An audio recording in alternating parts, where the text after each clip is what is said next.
Kadang lagu itu dikarang dengan bahasa puitis. Ya. Jadi banyak orang nggak tahu. Ada yang tidak tahu di sini apa tajuk artinya? Coba angkat tangan. Semua sudah tahu? Tajuk? Hah? Apa tajuk? Cio, apa tajuk? Apa tajuk? Hah? Enggak tahu. Wah, tadi mestinya angkat tangan gitu. Apa tajuk? Tajuk itu mahkota. Ya. Cari intan permata. Ya, di sini digambarkan. Jiwa bagi Tuhanmu. Jadi cari intan permata, jiwa-jiwa itu dipersonifikasikan dengan intan permata. Terus persembahkan kepadanya guna tajuk. Ya, jadi ini ditempelkan di mahkota rajamu. Maksudnya begitu ya. Makanya saya bilang, karena kalau tiap lagu ini karena dikarang, ini lagu ya, asalnya kan dari puisi gitu. Makanya sangat puitis gitu ya. Kita nyanyi satu kali lagi ayat 1. Kau mencari intankah? Ini masa COVID ini ya. Memang kita nggak bisa door to door pergi nginjil orang, cari jiwa ya. Tapi kita manfaatkan medsos ya, pass ke keluarga segala macam. Kalau Anda perlu bahan, hari ini di channel YouTube kita ada 198 video sudah diupload ya, berbagai topik ya, ada yang sudah diterjemahkan ke bahasa Inggris segala. Nah, jadi kalau Anda mau jawab orang tentang apa? Baptisan Roh Kudus, susah carinya, hubungin Lina, mana Linanya. Nah, ada di pass ke kamu, nanti dia bisa nonton itu. Ya, jadi kita sudah berusaha mengusahakan ini supaya kita mencari jiwa sebanyak mungkin sebenarnya. Ya, guna tajuk rajamu. Ya, saya banyak rekam dan Andrew yang repot mengeditnya gitu ya. Terakhir rekam pakai bahasa Hakka lagi, jadi susah amat gitu. Walaupun saya orang Hakka sendiri, tapi mau khotbah pakai bahasa Hakka ternyata tidak segampang yang saya bayangkan gitu ya. Dan tadi pagi saya lihat Denny Simarmata, dia ikut sekarang pakai bahasa Batak. Wah, mantap, saya bilang ya toh. Nanti ada yang telepon saya, Pak Suhento minta tolong apa? Ada yang bahasa Hokkien nggak? Aduh, saya bilang saya tidak bisa bahasa Hokkien. Nanti saya cari orang Hokkien dulu ya. Begitulah ya. Nah, kita cari jiwa untuk ya, itu intan permata guna tajuk rajamu. Ayat 1 saja. Mari.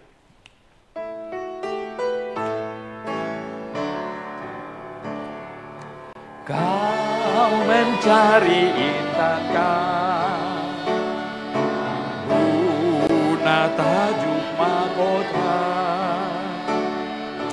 ingat dalam limpahan ada intan berharga. Cari intan dan permata, jiwa bagi Tuhanmu, persembahkan kepadanya guna tajuk rajamu. Tajuk bagian mahkota yang runcing-runcingnya itu. Nah, itu guna tajuk rajamu. Oke, mari kita berdoa. Bapa di sorga, hari ini kami berkumpul walaupun dalam keadaan yang sangat terbatas. Kami harus mengenakan masker, mengenakan face shield, dan lain sebagainya. Tapi kami berkumpul berjemaat Tuhan. Tolong kami Tuhan, supaya tidak ada hal yang tidak baik terjadi. Dan juga saudara kami yang di rumah, Tuhan pelihara mereka juga semuanya. Tuhan pimpin supaya anak-anak-Mu Tuhan, yang berharap kepadamu, yang sungguh-sungguh berada di bawah perlindungan-Mu, kasih setia-Mu, Tuhan pimpin. Saya hamba ingat Pak Budi yang tadi pagi telepon sakit, Tuhan kiranya sembuhkan. Dan adik Jenny, anaknya Pak Luki, juga sakit, Tuhan kiranya juga menolong. Bapa di sorga, mungkin ada anggota kami yang lain yang kami tidak tahu mereka sakit. Tuhan kiranya menolong mereka. Tuhan menyembuhkan mereka. Kami serahkan semuanya dalam tangan-Mu. Dan sekarang kami mau mempelajari firman-Mu. Mohon tuntunan-Mu Bapa Sorgawi.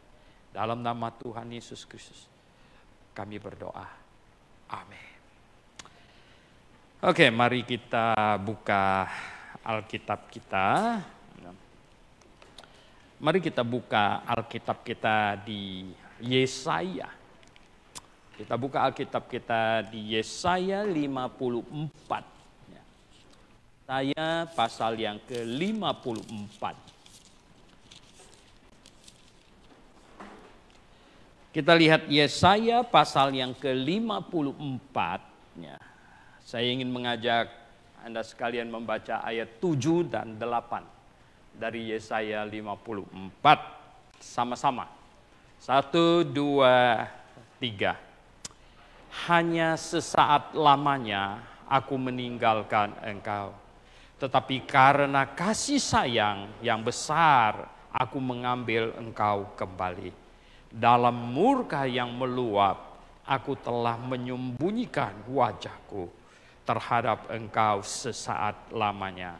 Tetapi dalam kasih setia abadi, aku telah mengasihani engkau, firman Tuhan, penebusmu. Ya.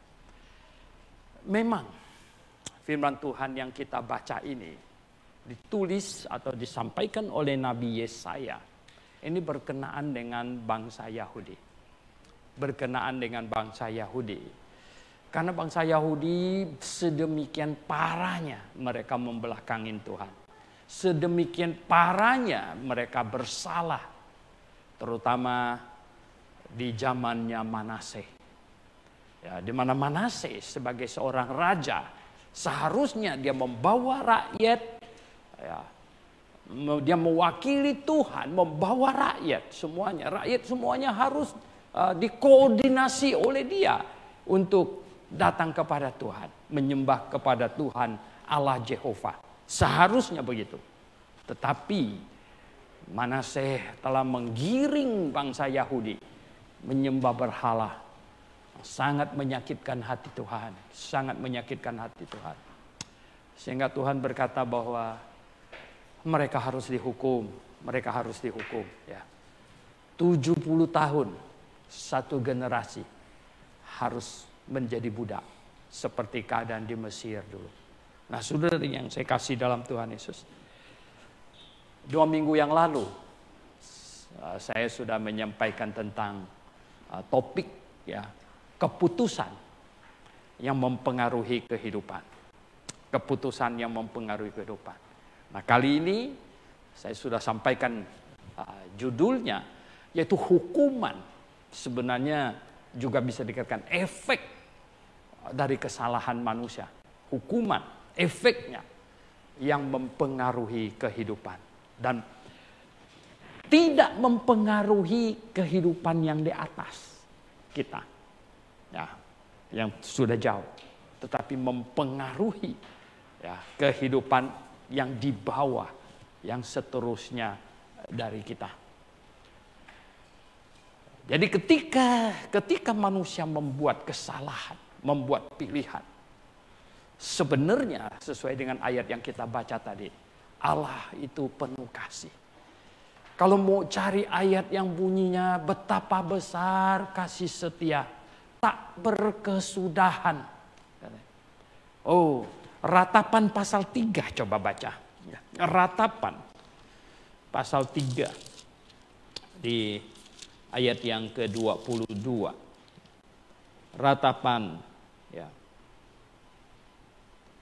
Ya. Ratapan pasal 3 ayat yang ke-22. Dan 23 kita baca sama-sama. Ini ayat yang terkenal, banyak orang menghafalnya. 1, 2, 3. Tak berkesudahan kasih setia Tuhan, tak habis-habisnya rahmatnya, selalu baru tiap pagi, besar kesetiaanmu. Ratapan ditulis oleh Yeremia. Ya, ratapan Yeremia. Ratapan itu apa? Tangisan, meratap. Meratap itu bukan air matanya dikit gitu di pipi begitu, bukan. Meratap itu sudah heboh gitu. Ratap itu sudah menangisnya heboh gitu ya. Itu namanya meratap. Ya kalau cuman air mata dikit-dikit gitu di pipi begitu, nah itu sih nangis-nangis kecil namanya. Ya, tapi kalau ini ratapan ya. Kenapa Yeremia meratap? Yeremia bilang apa ya? Yeremia adalah nabi yang menyaksikan nubuatan yang disampaikan pendahulunya, Yesaya. Yesaya itu pendahulu dari Yeremia. Ya, Yesaya ya 100 tahun sebelumnya sudah menubuatkan. Ini bangsa Yahudi, Tuhan akan sikat kamu. Kalau kau macam begini, kamu akan terima efeknya. Dan Yeremia, zaman Yeremia lah eksekusi dilakukan. Ya, kirim Nebukadnezar, babat habis. Sebenarnya bukan cuman orang Yahudi, semua bangsa di sekitar habisin sama dia. Tibalah dia di Yerusalem.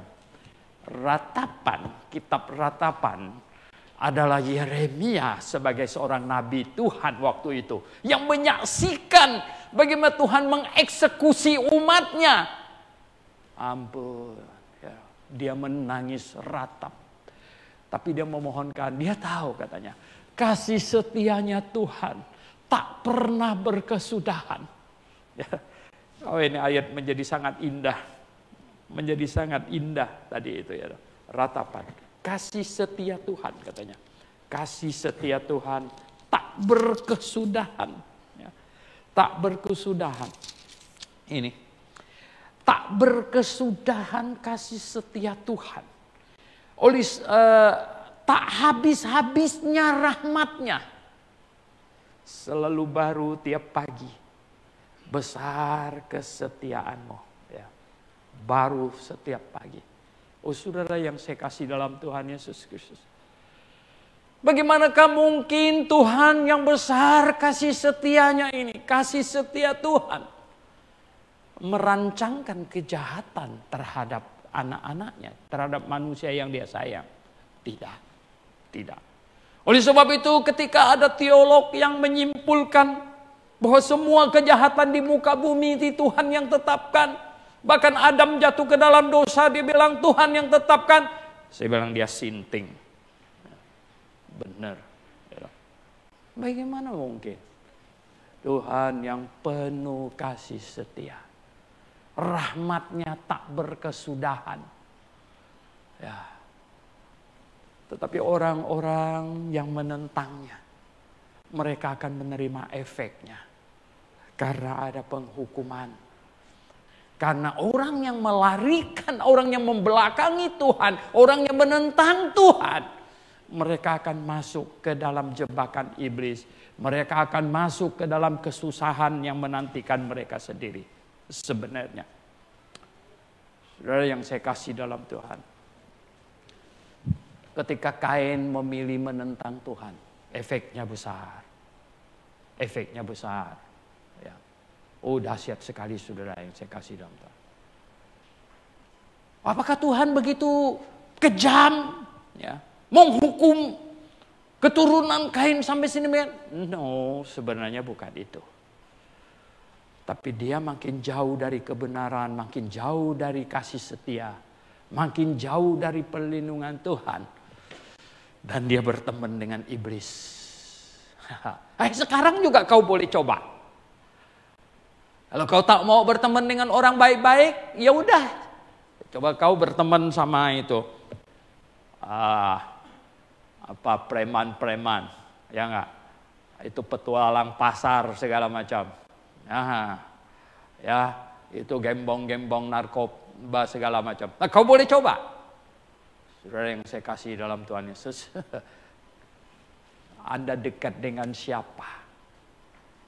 Oh, saudara yang saya kasih dalam Tuhan, ada ayat yang Alkitab berkata bahwa ya, kebaikan itu orang benar itu malah memperhatikan binatangnya. Tapi orang fasik, kebaikannya saja kejam. Jadi, kok bisa begitu? Oh ya, coba. Kau pikir kau bisa berteman dengan gembong penjahat dan kamu aman-aman saja kalau telan duitnya? Ya loh. Sedikit saja kau tidak setia dengan dia dor kepala kamu. Biasanya begitu. Saudara yang saya kasih dalam Tuhan Yesus. Ketika Ham melakukan sesuatu yang amat salah. Dan Nuh mengutuknya. Zaman itu Nuh itu imam dia. Wow. Nuh mengutuk Ham, kamu akan jadi hamba bagi saudaramu. Tahu nggak? Ham mungkin kasih tahu sama anak-anaknya, cucunya. Katanya kita akan jadi hamba. No, katanya. No, kita jadi penguasa. Nimrod itu dari keturunan Ham. Nimrod, raja pertama di atas muka bumi. Ya, Nimrod. Mungkin Nimrod bilang, apa? Masa kita semua keturunan Ham akan jadi hamba? No lah. Kita semua jadi raja. Coba kita lihat. Dia bikin menara Babel. Dia tidak tahu bahwa nubuat itu panjang amat. Jauh, masih jauh ke depan sana. Keturunan Ham menjadi hamba. Ya, oh dahsyat sekali saudara yang saya kasih dalam Tuhan. Oh dahsyat sekali ya. Kita bilang kenapa bisa begitu? Oh ya, lihat aja. Oh mereka lari dari Tuhan.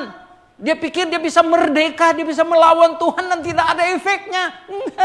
No. Orang boleh melawan Tuhan dan ada efeknya. Nggak mungkin punya. Ya nggak mungkin punya. Sejarah mencatat banyak sekali. Ya, saudara yang saya kasih dalam Tuhan Yesus. Coba. Ya. Orang-orang Yahudi yang berteriak salibkan Yesus. Pilatus saja orang Roma nggak tega Yesus disalibkan. Sudah dicek, nggak ada salahnya. Katanya, nggak ada salahnya. Ya udah, kata Pilatus. Sebagaimana kebiasaan kalau hari raya satu orang dilepaskan, udah saya lepaskan dia. Nggak bisa. Ayo kalau gitu pilih. Ini Barabas apa Yesus yang kalian mau dilepaskan? Mereka teriak apa ini? Lepaskan Barabas, lepaskan Barabas. Lalu Yesus ini mau diapakan? Salibkan dia, salibkan dia. Dia nggak bersalah loh. Biarlah darahnya ditanggungkan kepada anak cucu kami. Wah berani amat dia omong begitu mereka. Anak cucunya nggak tahu apa-apa. Enggak tahu apa-apa. Ditanggungkan kepada mereka katanya. Coba kalau anak cucunya ada di situ dia berteriak, jangan lo, jangan. Tanggungkan kami pula. Tanggungkan kepada anak cucu kami. Oh ya, udah. Ya, salibkan dia. Saudara yang saya kasih dalam Tuhan, Anda baca sejarah. Kok bisa jauh amat sampai ke zaman Hitler ya? Berapa puluh generasi. Ya. Muncul Hitler. You know. Dia pikir Hitler, dia suku Arya. Ini suku Arya ini the best di atas muka bumi. Saingannya cuma orang Yahudi. Kalau yang orang Yahudi dibasmi habisnya. Wow. Ya. Karena tanggungkan kepada anak cucu kami. Kok bisa jauh amat? Saudara yang saya kasih dalam Tuhan Yesus Kristus. Ketika orang jauh dari kebenaran. Ketika manusia mengambil keputusan menolak kebenaran, dia akan makin salah. Ya. Jalannya akan makin salah. Oh, saudara yang saya kasih dalam Tuhan Yesus. Saya kadang-kadang sedih melihat. Saya yang mengajar kepada mahasiswa apa? Kalian sudah tahu kebenaran, sangat tahu kebenaran. Saya bilang apa? Jikalau oleh karena satu kesalahan atau apa, kamu dihukum, dikeluarkan dari sekolah, kau tak boleh meninggalkan kebenaran. Ya, anggota jemaat Grafe, jangan sampai Anda dikeluarkan oleh jemaat. Ya, Anda masih patut merangkak pakai lutut dari atas, dari turun dari motor atau mobil kamu, pakai lutut naik sampai ke sini, berlutut di sini. Saya kasih tahu. Ya, berlutut di sini. Mengapa? Karena kalau Anda jauh dari kebenaran, semakin kamu menentang kebenaran, menjauh dari kebenaran, kamu makin dekat kemana? Kamu akan makin dekat ke kesesatan.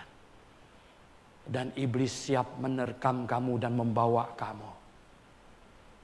Oh, saudara yang saya kasih dalam Tuhan Yesus. Oleh sebab itu saya paling ngeri mengeluarkan orang, mahasiswa. Saya menangis, dong. Kenapa? Saya khawatir. Mereka bukan cuma dikeluarkan secara organisasi saja. Tapi mereka akan terhilang jauh dari kebenaran. Oleh sebab apa? Sesuai prosedur. Kalau sudah bikin salah, maju ke sini. Mengaku. Dan dia dijewer telinganya. Kenceng-kenceng. Itu masih jauh lebih baik daripada kau tinggalkan kebenaran. Karena iblis siap menerkam kamu di sana. Nah, saudara yang saya kasih dalam Tuhan Yesus. Kalau kita baca Alkitab, kita teliti Alkitab. Jelas sekali. Siapapun yang menentang kebenaran, yang melawan Tuhan, dia makin jauh dari kebenaran. Dan murka Tuhan, efeknya mungkin tidak dirasakan kau sekarang. Ya, mungkin tidak dirasakan kau sekarang. Tapi apa? Waduh. Sampai ke anak cucumu. Sampai masih jauh. Entah berapa generasi ke depan. Bagaimana Nuh, Ham bisa tahu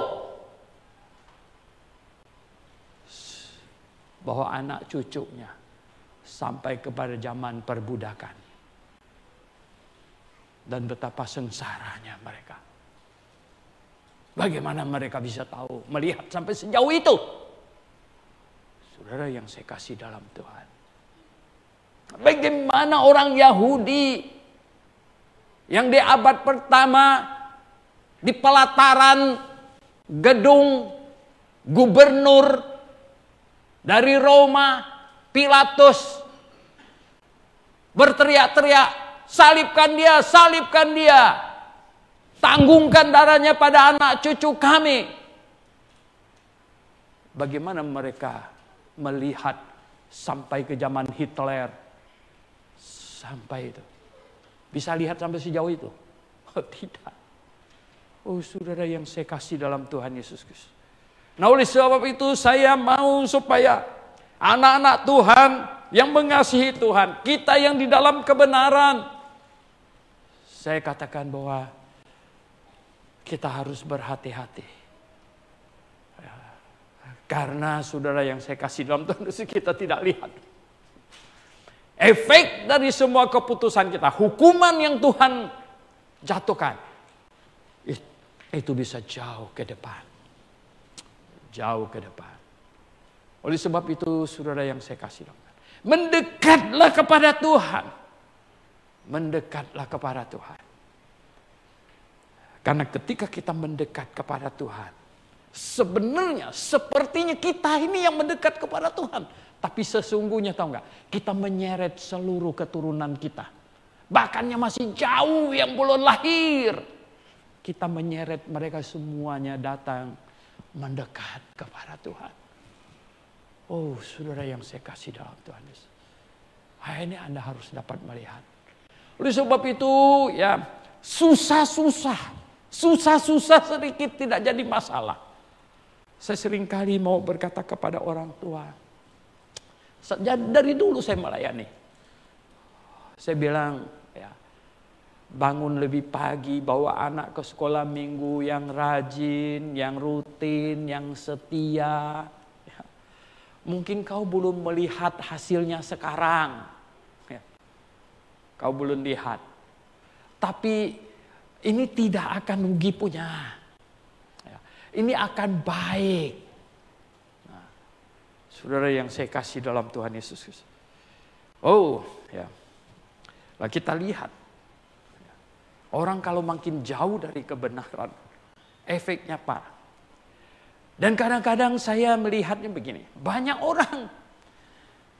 orang sudah tahu kebenaran. Di WA, di Facebook, di mana sudah tahu kebenaran. Tapi mereka tidak memutuskan memihak kepada yang benar. Wah, saya dalam hati berpikir, wah ini orang ini sangat bahaya. Ya. Pernah saya tulis, saya bilang apa? Kalian jangan sembarangan omong. Ya. Tahu nggak? Tuhan tahu tiap huruf yang kau tulis.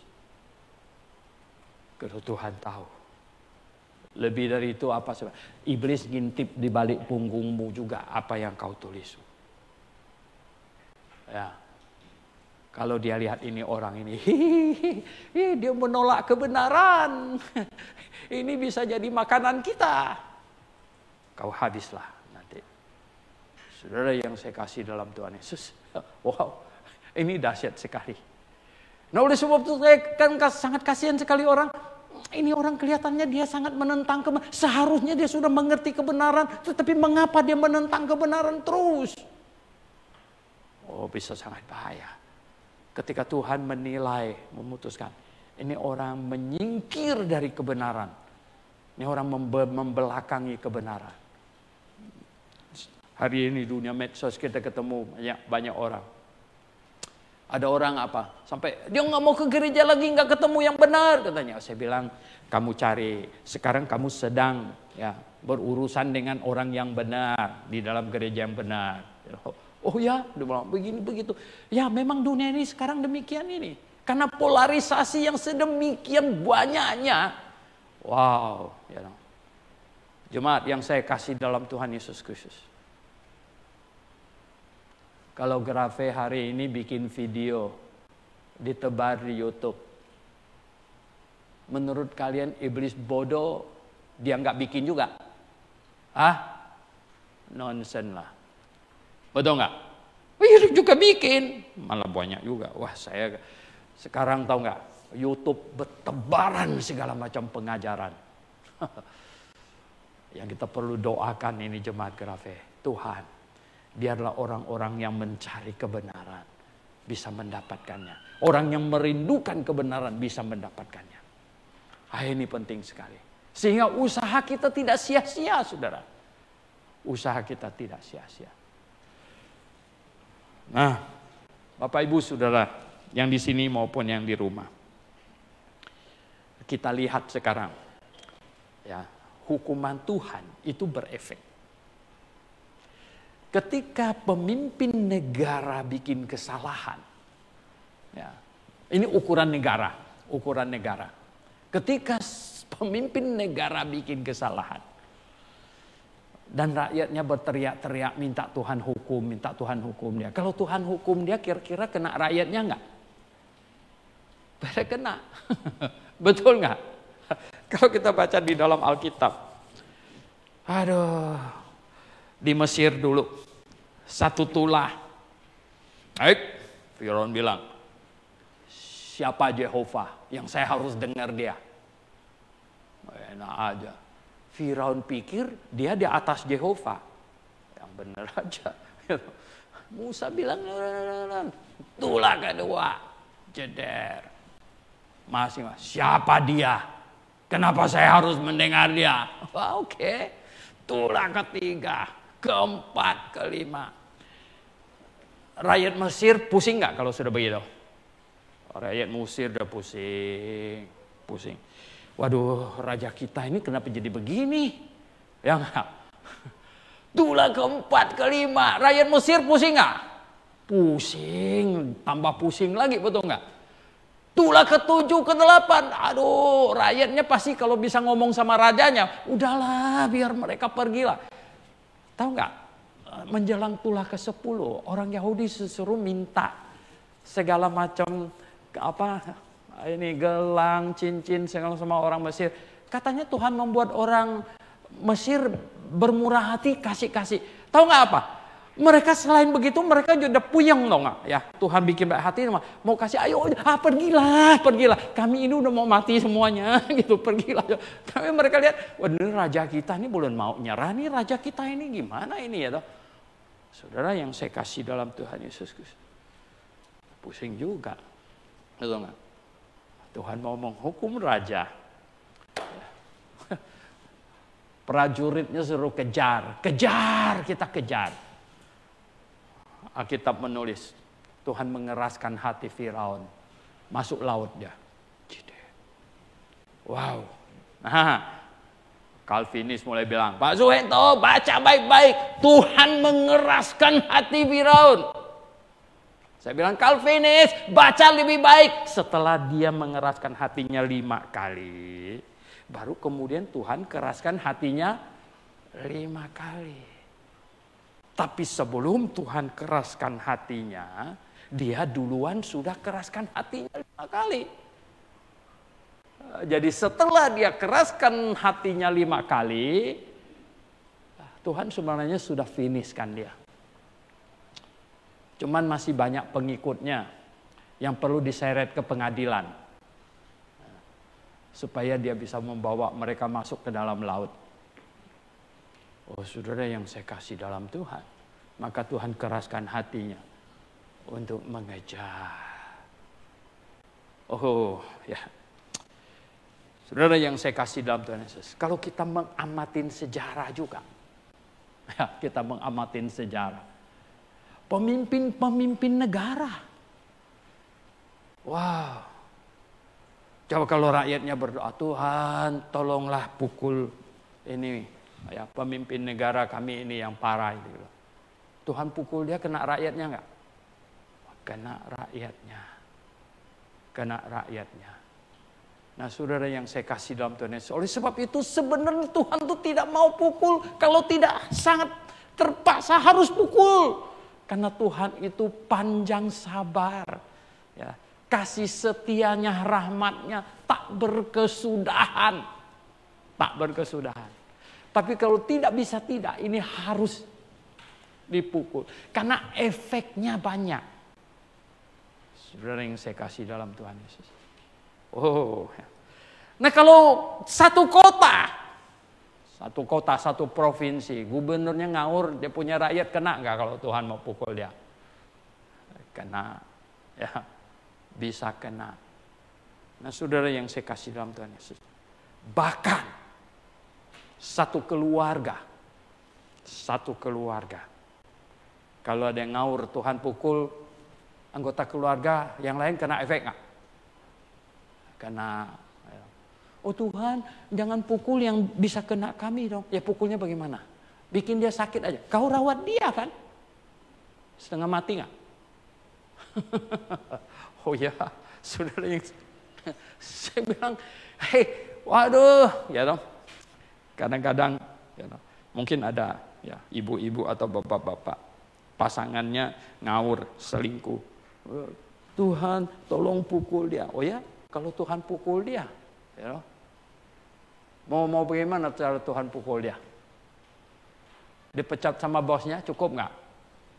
Duit nggak ada, anak istrinya kena nggak? Ya dong. Ya nggak? Jadi mau apa sekarang? Bikin dia sakit? Siapa yang nangis-nangis rawat dia ke rumah sakit? Ayo. Yang. Jadi, saudara yang saya kasih dalam Tuhan, ya. Nah, makanya kalau kita lihat, ya, wow, ya, betapa sebenarnya Alkitab mencatat kasih setia Tuhan itu tak berkesudahan. Rahmatnya tak berhenti. Tuhan itu baik. Tuhan itu baik. Ketika kota Niniwe dengan rakyatnya, rajanya semuanya, wah Tuhan bilang, ini bisa di Sodom dan Gomorakan. Ini. Oke Yunus, kau pergi sana, kasih peringatan sama mereka.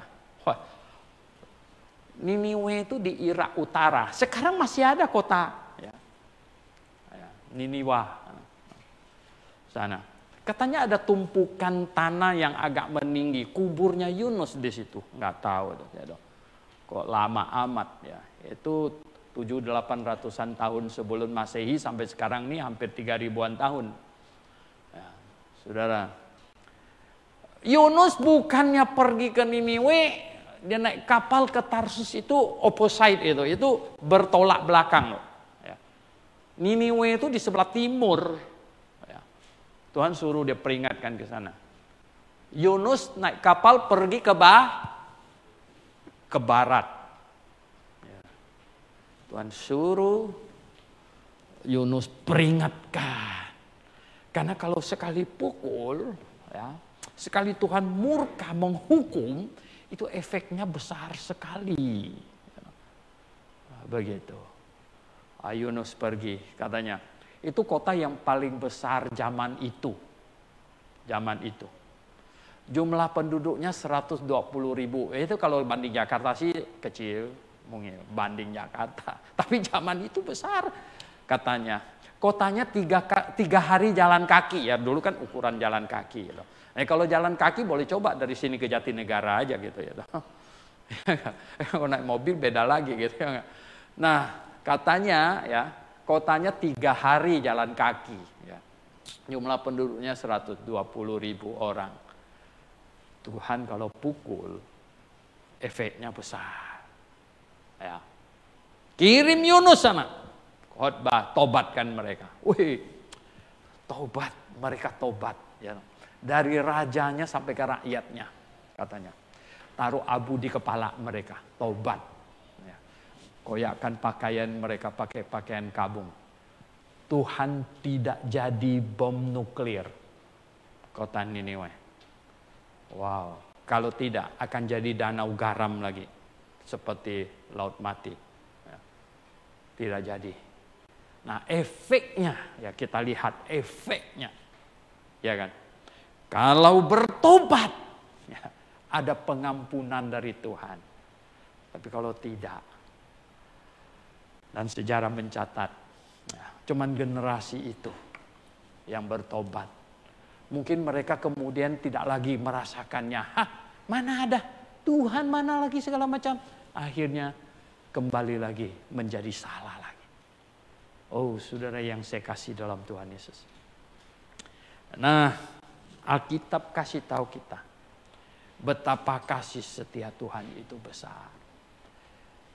Orang-orang yang bikin kesalahan, Kesalahan besar apapun juga. Jangan sampai Tuhan menjatuhkan hukuman. Bertobat duluan. Itu jauh lebih indah. Saudara yang saya kasih dalam Tuhan Yesus. Daud orang yang berpengalaman. Menghadapi hukuman dan kasih setia Tuhan. Dia berpengalaman. Ya. Dia pernah bikin kesalahan. Tuhan bilang, kamu kenapa begitu? Kamu salah. Kamu akan dihukum. Waduh, Daud bilang apa? 3 hukuman kau silakan pilih. Daud lihat 3 hukuman. 1, 2, 3. Aduh, 3-3-nya nggak enak punya ini. 3-3-nya nggak enak. Ini bagaimana ini? Akhirnya apa? Daud nggak berani pilih. Daud bilang apa? Ya sudah, daripada jatuh di tangan musuh lebih baik aku jatuh di tangan Tuhan. Ya Tuhan hukum. Dan Daud sungguh bertobat. Bertobat, dahsyat sekali saudara. Kasih setia Tuhan tak pernah berkesudahan. Kalau bertobat. Ya. Ini hebat sekali. Oleh sebab itu, pada waktu dia bersalah. Ya loh. Wow. Ya. Raja biasanya pergi perang, dia tidak. Ya. Dia tidak. Daud tinggal di apartemen atas. Kalau tinggal tinggi-tinggi itu kalau lihat bawah harus hati-hati. Ya. Zaman dulu ya, kamar mandi orang enggak pakai penutup atasnya mungkin ya, enggak pakai atap. Ya. Jadi Daud itu dari atas lihat ke bawah. Wah, gawat sekali ya. Nah, saudara yang saya kasih dalam Tuhan. Akhirnya Daud bersalah. Dia bersalah. Dia bersalah sekali. Dan Tuhan kirim Nabi Nathan tegur dia. Pakai cerita perumpamaan lagi. Ya. Pakai cerita perumpamaan raja katanya. Ada satu orang. Ya. Sebenarnya dia punya banyak domba. Dia punya banyak domba. Kemudian dia kedatangan tamu. Dia mau masak enak untuk tamunya. Dombanya yang banyak itu enggak dia ambil kan. Dia ambil paksa satu orang petani punya domba. Satu-satunya yang dia sayang. Dia tangkap itu dan dia masak untuk tamunya. Bagaimana ini raja? Daud. Kamu bisa bayangkan dia marahnya. Dia bilang itu orang harus mati. Harus mati. Mungkin dia sudah hampir panggil Yoab, panglimanya. Ikut Nabi ini, tangkap orang itu, matikan. Pada waktu Daud seru, dia harus mati, dia harus mati. Nabi Nathan bilang, orang itu adalah kamu.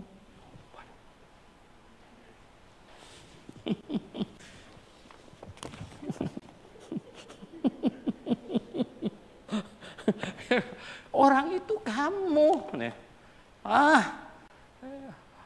Kamu pikir Daud bagaimana waktu itu dia? Yerobeam pernah dituding hamba Tuhan. Ya. Kamu berdosa, kamu bikin patung begini-begini. Yerobeam bilang apa? Tangkap dia! Gitu. Pada waktu Yerobeam bilang tangkap dia begitu. Tangannya mau tarik lagi tak bisa lagi. Jadi begini terus. You know.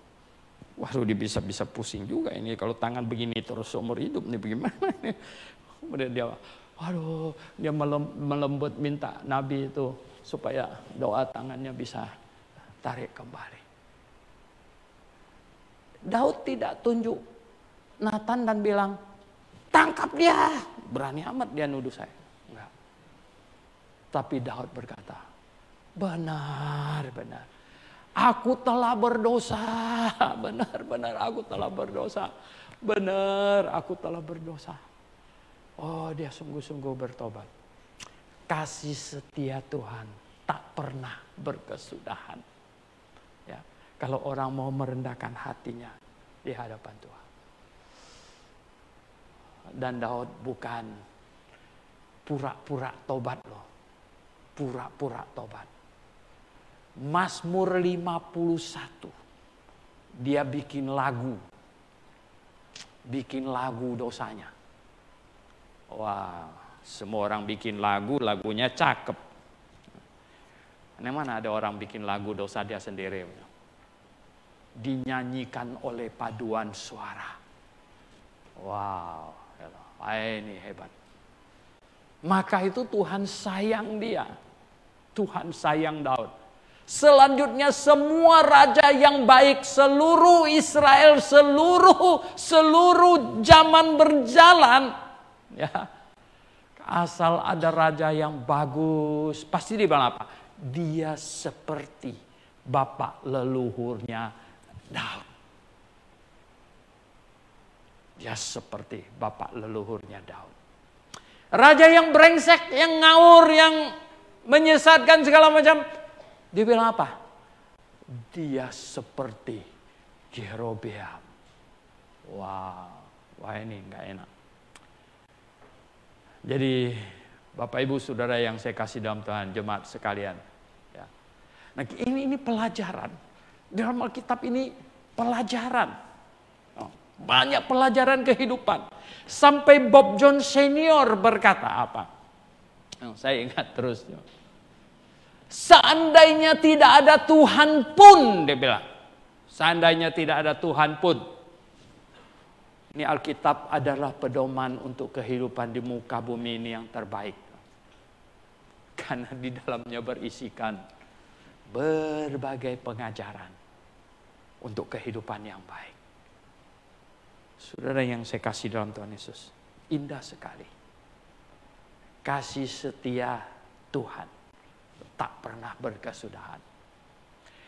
Kalau dia murka ya, atas ya, ketegaran hati orang-orang yang tidak bertobat, karena akan makin jauh. Dan efeknya, murkanya itu mengerikan. Mengerikan. Seandainya Kain bertobat waktu ditegur oleh Tuhan, bukan dilanjutkan dengan membunuh Habel, Tuhan kasih setianya akan merangkulnya. Seandainya Ham bertobat, berlutut dan mohon ampun kepada Nuh dan menangis, maka pengampunan Tuhan, kasih setia Tuhan tak pernah berkesudahan. Ya. Seandainya orang Yahudi bertobat sungguh-sungguh, ya, sekalipun mereka sudah menyalibkan juru selamat, dan mereka akan menjadi bangsa yang memberkati semua manusia di muka bumi. Sebenarnya Tuhan mau menjadikan mereka berkat untuk semua orang. Tapi mereka memilih menjadi kutuk. Saudara yang saya kasih dalam Tuhan Yesus. Kenapa orang Yahudi jadi ngaur? Menjadi bangsa yang dibenci oleh banyak bangsa di muka bumi ini. Tahu nggak kenapa? Karena mereka salah menafsirkan pengajaran Tuhan. Dan ketika Tuhan sudah ubah dari upacara simbolistik, ritualistik ke hakikat, mereka masih tetap mempertahankan. Ketika Tuhan memilih mereka sebagai sebuah bangsa yang istimewa, karena sebelumnya ketika ayah sebagai tiang penopang dan dasar kebenaran tidak bisa bertahan, akhirnya makin kacau, makin. Akhirnya Tuhan mendirikan sebuah bangsa yang untuk menjaga ibadah simbolik sampai yang disimbolkan itu datang. Dan Tuhan tidak mau mereka terkontaminasi. Oleh sebab itu Tuhan berkata, jangan kawin bangsa yang lain. Wah, sebenarnya bukan, mereka nafsirkannya tuh pokoknya nggak boleh kawin. Makan di rumahnya juga nggak boleh. Salam dia juga nggak boleh. Wah, akhirnya lu kan jadi manusia aneh sendiri di rumah. Ya loh. Jadi manusia aneh. Padahal bukan itu. Ya. Tahu nggak? Neneknya Daud itu Rut. Ya, Rut melahirkan Isai. Ya, Isai melahirkan Daud. Rut itu siapa? Orang Moab. Perempuan Moab. Tuhan sengaja perempuan Moab yang mau datang kepada Allah yang benar, Jehovah. Tuhan terima. Jadi gini, perintah Tuhan kepada bangsa Yahudi supaya mereka tidak kawin dengan bangsa yang lain, itu harus difahami. Maksud Tuhan itu adalah supaya kebenaran ini jangan terkontaminasi dari pihak luar gitu. Bukan kau harus melihat semua bangsa yang lain kayak ini orang kena COVID aja gitu. Bukan gitu. Lalu nggak boleh sentuh dia, najis segala macam. Akhirnya kan kamu akan menjadi bangsa yang dibenci oleh bangsa lain seluruh dunia. Ya, seharusnya kau menjadi berkat bagi bangsa lain seluruh dunia, malah sekarang menjadi, wah, semua orang lihat kau barang aneh nih, satu orang nih aneh nih. Saya tak pernah lupa sampai di airport Bangkok transit, saya lihat koboi pakai topi hitam, jubah hitam. Saya datang mau ngobrol dengan dia nggak mau lagi. Sombongnya minta ampun. Mungkin dia pikir najis gitu. Waduh, saya najis, dia pikir. Saya ajak dia ngobrol, saya sebenarnya kepingin nanya-nanya gitu, tentang ya Rabi Yahudi gimana gitu. Dia nggak mau ajak saya omong. Jadi saya agak lihat-lihat dia lama gitu. Akhirnya nggak tahu kepalanya gatal atau apa, dia buka topinya yang model cowboy itu. Di dalam masih ada satu yang kecil gitu. Jadi saya ketawain dia. Saya bilang, kamu pakai dua topi lucu, saya bilang gitu. Oh, dia marah. Ini tanda saya takut akan Allah. Dia bilang, wah begitu. Yang di dalam, yang kecil itu. Yang di luar tuh nggak tahu untuk apa punya gitu. Wah, saya bilang, siapa bilang kau takut Allah? Kalian kan yang menyalibkannya. Oh, dia tambah marah lagi gitu. Tambah marah lagi. Akhirnya dia berdebat dengan saya di airport itu. Akhirnya kan ngomong juga kan sama saya gitu kan. Nah, saudara yang saya kasih dalam Tuhan, ini yang macam begini. Ini seharusnya orang Yahudi menjadi berkat bagi semua manusia di muka bumi. Akhirnya mereka menjadi barang aneh. Bagaimana enggak seluruh bumi benci sama mereka, ya? Ya kan? Jadi kalau aku punya tetangga orang Yahudi, ya toh, kamu omong sama dia, dia anggap kamu najis, ya. Apalagi kau mau undang dia makan ke rumah, wah dia bilang apa gitu ya toh, ya kan? Kalaupun aja enggak halal misalnya gitu, gimana gitu ya? Belum lagi aneh ini. Jadi ini karena salah menafsirkan firman Tuhan sebenarnya mereka itu. Nah itulah sebenarnya karena mereka menyingkir dari kebenaran, mereka makin jauh dari kebenaran, mereka jadi makin tidak benar. Ya makin tidak benar otomatis efeknya ada. Ya. Akhirnya mereka menjadi orang yang tidak disukai di muka bumi ini. Nah kita ya, dapat pelajaran dari Alkitab, dapat pelajaran dari sejarah, dapat pelajaran dari pergaulan, dapat pelajaran banyak. Nah, firman Tuhan dengan jelas berkata, kasih setia Tuhan tak berkesudahan. Nah kalau Tuhan sudah memberikan pernyataan kasih setianya tak berkesudahan, ya, pengampunannya itu besar dan lain sebagainya, kemana lagi kita mau lari kalau kita bikin kesalahan? Betul nggak? Kemana lagi kita mau lari? Nggak ada. Datang kepadanya. Nah inilah yang seharusnya. Nah saya mau menutup firman Tuhan ini, ya, dengan kita membaca Yeremia pasal 10. Coba Yeremia pasal 10 ayat yang ke-24. Yeremia pasal 10.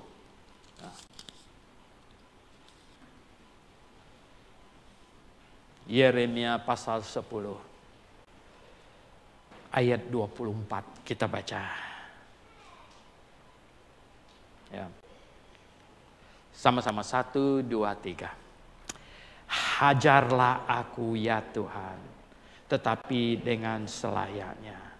Jangan dengan murka-Mu, supaya aku jangan Kau binasakan.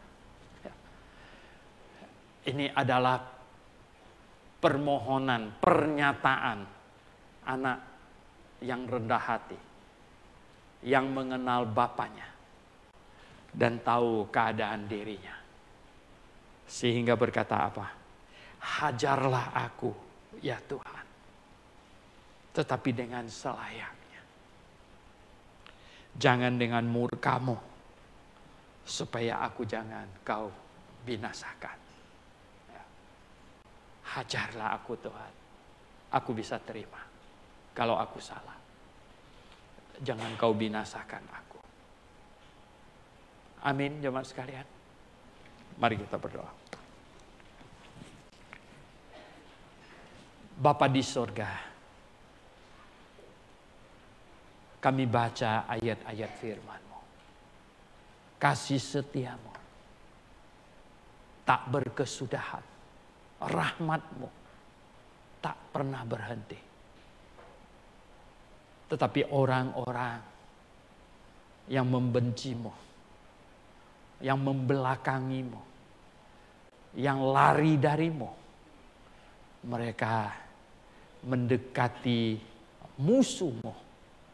Mereka menjadi bagian dari orang-orang yang menentang-Mu. Tuhan, padahal Engkau mengasihi mereka. Engkau mau mereka berbalik kepadamu. Tuhan, tolonglah kami untuk melihat. Kalau kami, apapun yang terjadi, kami datang kepadamu Tuhan.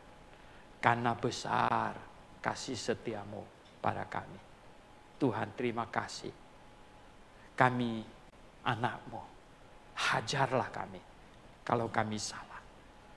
Jangan biarkan kami binasa Tuhan. Terima kasih. Dalam nama Tuhan Yesus Kristus kami berdoa. Amin. Oke, jemaat yang saya kasih dalam Tuhan, kita siap-siap untuk baptisan, ya. Kita siap-siap untuk baptisan. Mari yang sudah siap dibaptis silakan maju ke depan, dan yang melaksanakannya silakan juga bersiap-siap ya dok di belakang. Yang sudah siap, mari maju ke depan di sini ya.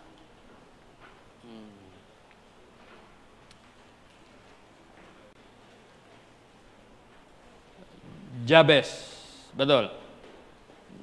Jabes. Pak Sitorus sama Ibu. Iya, oke, betul itu. Iya. Mari. Lagu baptisan nomor berapa?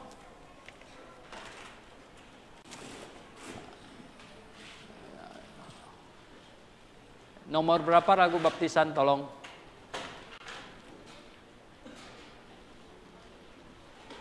Mari Ibu, sini. Iya.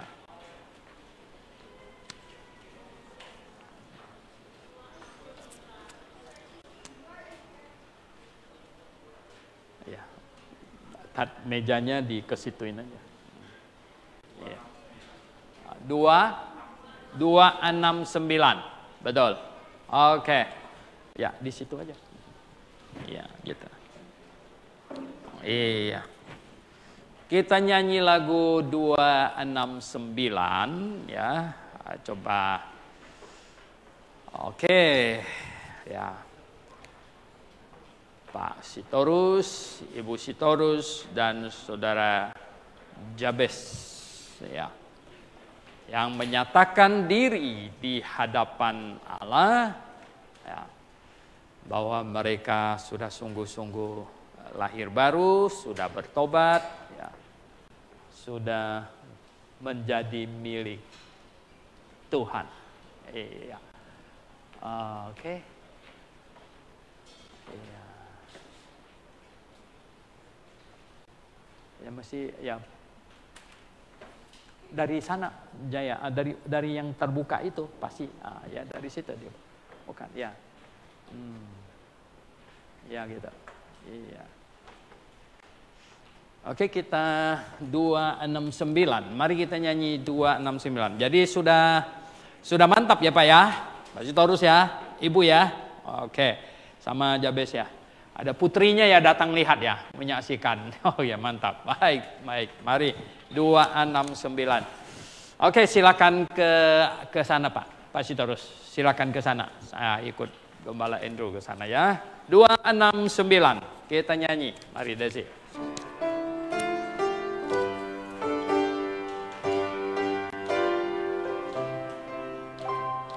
Aku seorang musafir, aku orang berdosa, hidupku kan berakhir, ku kan binasa.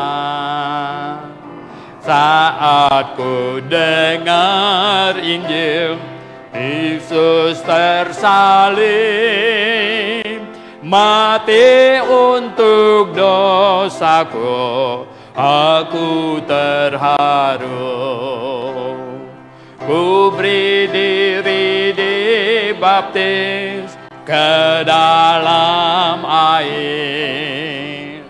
Ku mau hidup buat Tuhan, mau Dia bahagia. Ayat 2.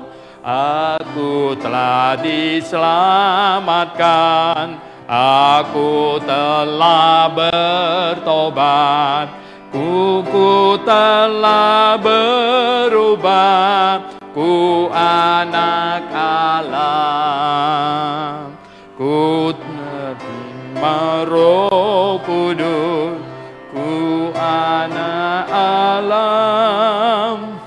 Aku pasti ke surga, aku bahagia. Ku beri diri dibaptis ke dalam air. Ku mau hidup buat Tuhan, mau Dia bahagia. Ayat 3. Aku jadi jemaat, imanku kan bertumbuh, taat pada firman-Nya sekuat tenaga. Ku ajak keluarga dan teman juga,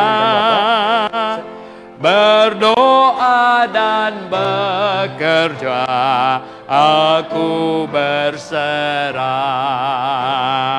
Ku beri diri dibaptis ke dalam air.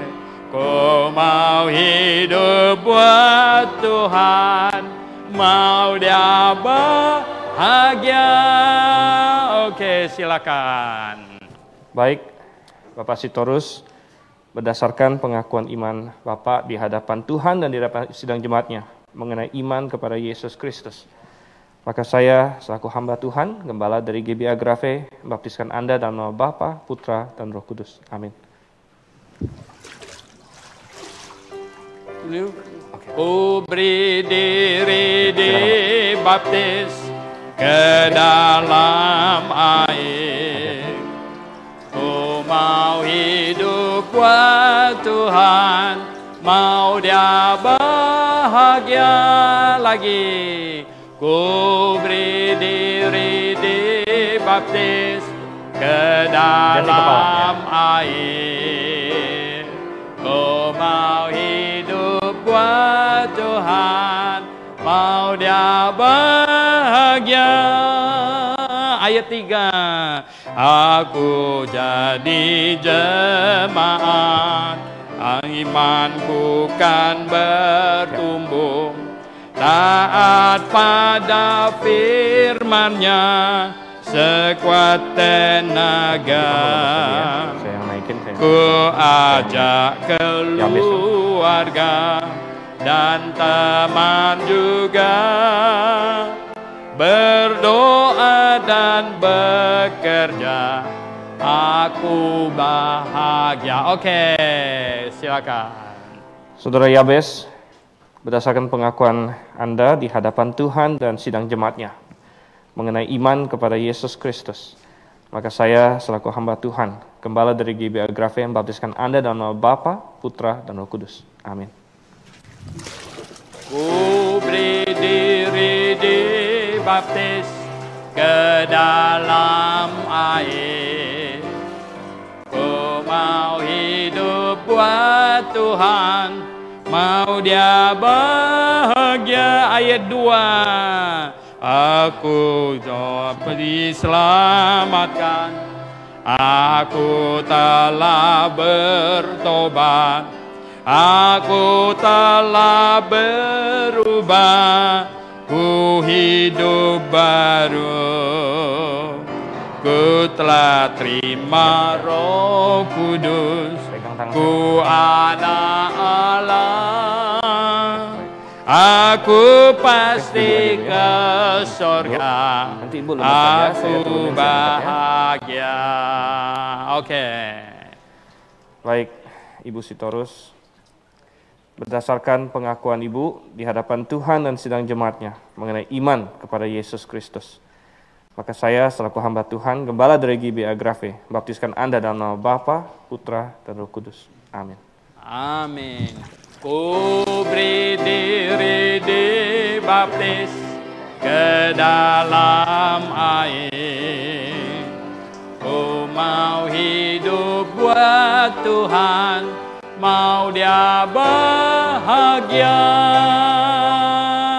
Mari kita bangkit berdiri yang di sini. Kita nyanyi lagu